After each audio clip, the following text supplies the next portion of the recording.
So then, after doing Boys to Men, LA Reid and Babyface approach you about this new group they just signed called TLC. Yeah.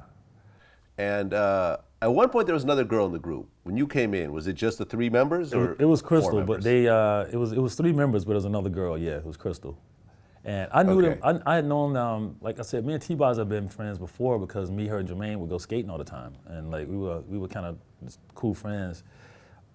And so when he brought TLC to the meeting that day, I looked at him and I said, "Oh, you kidding me? You guys are gonna be a group too? Because everybody's gonna be a group in Atlanta now, kind of thing." Because they were, like I said, we all in skating rinks. And so when I started to work, see him, I said, "Okay, I got it." So then LA looks at me in that meeting and he goes, "Well, what do you think they should be? Are they?" So they're definitely not in vogue. So I think we should make them the female BBD, and just like let's find the right topics and the right things to make them like the guys or the girls, kind of, And so that's when I went in with them and started we just started having fun in the studios and started recording every kind of moment that we were having and playing with water guns and fighting in the studios and doing all this. And we kind of, on that first album, you can tell how much fun it was because we kind of captured all that fun. And then we still had the same problem because I was still in the Bomb Squad mode, I'm still like Hank Shockley where I was putting like 30 samples in a song because they haven't figured out how to clear samples yet. It wasn't an issue yet. And by the time we did Ain't Too Proud to Beg, the radio stations were going, "Oh, this got so much noise in it. We can't play this. It's got noise all over the place." And so, and then she said, 2 inches or yard, rock hard if it's sagging.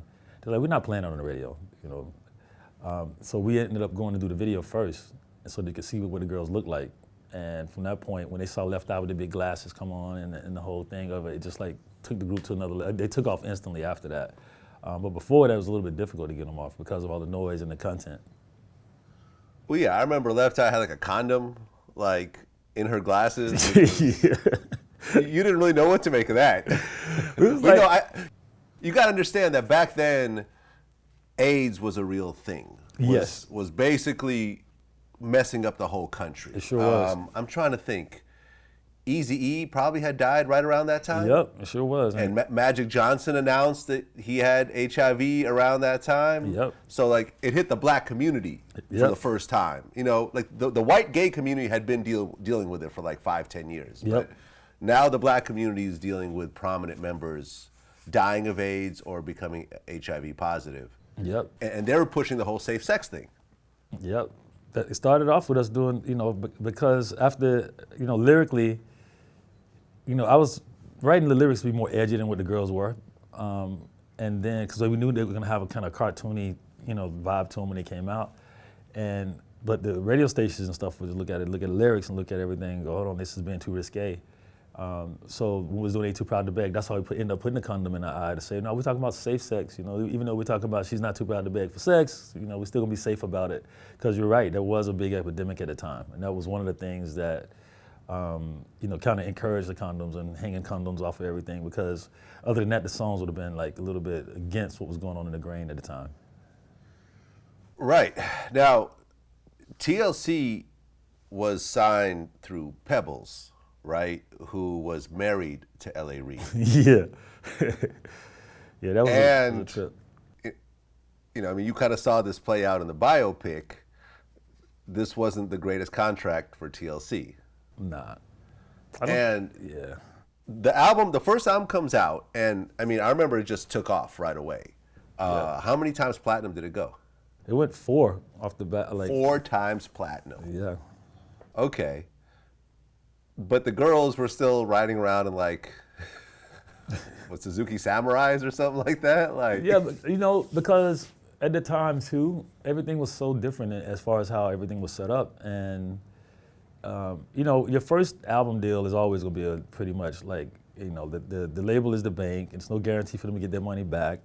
So it's gonna pretty much tie you up every way it's possible to get their money back because there's no, surefire success rate. And at that time, to shoot one video was, even if it was going to be a low-scale, normal video, it was $150,000. Remember, the Ain't Too Proud to Beg video was like $175,000. And by the time you do the shoots, and you do that, and you go to radio, and the girls also don't know that that's how this deal is set up. You don't understand anything about the business at that point. So it seems like you get signed, you sell records, you make a lot of money.